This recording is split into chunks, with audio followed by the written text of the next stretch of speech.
60,000 70,000 PC bill பண்ணா கூட Intel சைடுல எப்பவுமே நிறைய பேர் H16 மதர் போர்டை சூஸ் பண்றாங்க. ஸோ அதுக்கு பதிலா அவங்க நிறைய காசை எல்லாமே CPU GPU எல்லாம் இன்வெஸ்ட் பண்றாங்க. நல்ல விஷயம்தான். ஆனா அதுக்கு பேலன்ஸ்டா இருக்க ஒரு மதர் போர்டுமே கண்டிப்பா தேவைதான். ஸோ அப்படி இந்த H16 மதர் போர்டில் என்ன மிஸ்டேக்ஸ்னா அதுல இருக்க VRMs தான். இந்த VRMs பத்தி நான் ஷார்ட்டா சொல்றேன். இந்த VRMs ஓட ஃபுல் ஃபார்ம் என்னன்னா வால்டேஜ் ரெகுலேட்டர் மோடுவல்ஸ். ஸோ இது என்ன பண்ணும்னா உங்க பிசிக்கு வர DC கரண்ட் எல்லாமே கன்வெர்ட் பண்ணி நம்ம CPU GPUக்கு அதாவது நம்ம கிராபிக்ஸ் கார்டு CPUக்கு தேவைப்படுற மாதிரி அந்த பவரை எல்லாமே கன்வெர்ட் பண்ணி அதுக்கு ப்ரிசைஸாகவும் அதுக்கு எவ்வளவு தேவைப்படுதோ அந்த அளவுக்கு சரியாகவும் அதை ஸ்டேபிளாகவும் பவரை அதை டெலிவர் பண்ணும். ஸோ அப்படி பண்ணலன்னா என்ன ஆகும்னா கண்டிப்பா நம்மளோட CPU எல்லாமே சரியா பெர்ஃபார்ம் பண்ணாது. ரொம்ப இம்பார்ட்டண்டா எப்ப தேவைப்படும்னா நம்ம CPU பீக் பவர்ல இருக்கும்போது தான். ஸோ நம்ம ஒரு கேமிங் PC பில்ட் பண்றோம்னா கண்டிப்பா நாம ஒரு 2 hours இல்லைன்னா 3 hours கேமிங் பண்றோம்னா கண்டிப்பா நம்ம CPU பீக் பவருக்கு போயிருக்கும், அதாவது அதோட ஃபுல் பெர்ஃபார்மன்ஸுக்கு போயிருக்கும்.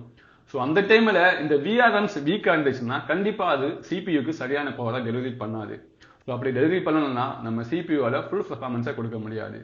ஸோ அங்கேயுமே நீங்க அதிகமா காசு CPU GPUல போட்டு வாங்கினாலுமே உங்களால அந்த ஃபுல் பெர்ஃபார்மன்ஸை யூஸ் பண்ண முடியாது. ஸோ எப்பவுமே முடிஞ்ச வரைக்குமே ஒரு பேலன்ஸ்டான ஒரு மதர் போர்டுமே வாங்குங்க. அதாவது ரொம்ப ஹை எல்லாம் போகணும்னு நான் ரெக்கமெண்ட் பண்ண மாட்டேன். இந்த CPU GPUக்கு தேவைப்படுற அளவுக்கு பவர் டெலிவரி பண்ணி காமனா ஃபீச்சர்ஸ் இருக்க ஒரு மதர் போர்டு வாங்கினாலும் கூட ஓகே தான். அதுவும் இல்லாம நீங்க பட்ஜெட்ல மதர் போர்டு வாங்குறீங்கன்னா அதுல VRMs ரொம்ப கம்மியா இருக்கும். ஸோ VRMஸ்க்குமே கவுண்டர் இருக்கு. நான் மதர் போர்டு வீடியோஸ் நான் சொல்லும்போது நான் சொல்லியிருப்பேன்.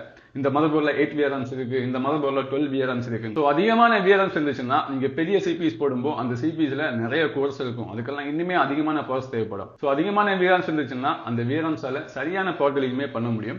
அதே வேளையில கொஞ்சம் குவாலிட்டியான VRMஸ்மே வேணும்.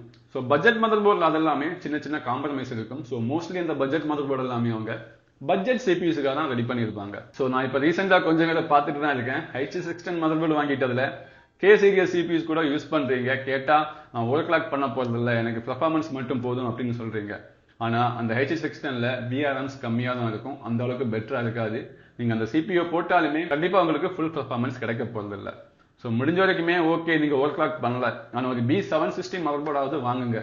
ரீசெண்ட் டேஸ்ல நிறைய பேர் இந்த மிஸ்டேக்கை பண்ணிட்டு இருக்கீங்க. கேட்டா நான் ஓவர் கிளாக் பண்ண மாட்டேன், எனக்கு பெர்ஃபார்மன்ஸ் மட்டும் போதும் அப்படின்னு சொல்றீங்க. ஸோ இந்த VRMs கண்டிப்பா உங்களுக்கு முக்கியமான ஒன்று தான்.